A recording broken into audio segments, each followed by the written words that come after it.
அது காரணம் இருக்குல்ல அழறதுக்குன்னு. அதான் என்ன காரணம்னு தெரிஞ்சுக்கலாமேன்னு. எனக்கு எந்த காரணமும் இல்லம்மா. எனக்கு கோவம், வெறுப்பு, விரக்தின்னு எது வந்தாலும் அதுக்கு முன்னாடி அழுகதான் வந்து நிக்கும். அது ஏன் தப்பா? இவ்வளவு வீக்கா வளர்ந்துருக்கேன்.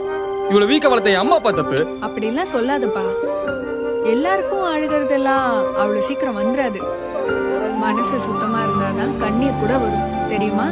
நீயே சொல்லு, என்னைக்காவது ஒரு கொலைகாரன், கொள்ளக்காரன் இவங்கெல்லாம் அழுது என்னைக்காவது பாத்திருக்கியா? புரியலையா? இன்னும் புரியுற மாதிரி சொல்றேன்.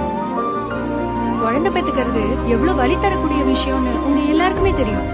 ஆனா அப்பா அழுகிற எங்களை மாதிரி அம்மாக்களுக்கு மட்டும்தான் தெரியும் அது வலினால மட்டும் வரக்கூடிய அழுகை இல்லைன்னு.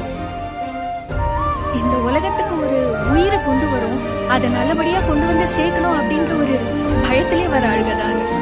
அப்படி அழுறதுனால நாங்க வலிமை இல்லாதவங்கன்னு இல்லை. அதுக்காக அழுகனாலே அதுக்கு பின்னாடி வலி மட்டும்தான் இருக்கணும்னு இல்ல. என்ன காரணம் வேணா இருக்கலாம். அந்த காரணத்தெல்லாம் எல்லார்கிட்டயும் சொல்லிட்டு இருக்கணும்னு இல்லப்பா. ஆனா ஆம்பளை பசங்க அழக்கூடாதுன்னு சொல்றாங்க. யார் சொன்னா? அழுக என்ன எங்க அம்மா வீட்டு சேதனமா எங்களுதுன்னு சொல்லிக்க? அழுக பொதுவானது. இந்த உலகத்துல உணர்ச்சி இருக்கிற எல்லா ஜீவராசிக்குமே அழுக பொதுவானதுதான். ஜடம் இருக்குல்ல, அதுதான் எந்த உணர்ச்சியுமே இல்லாம அப்படியே இருக்கும்.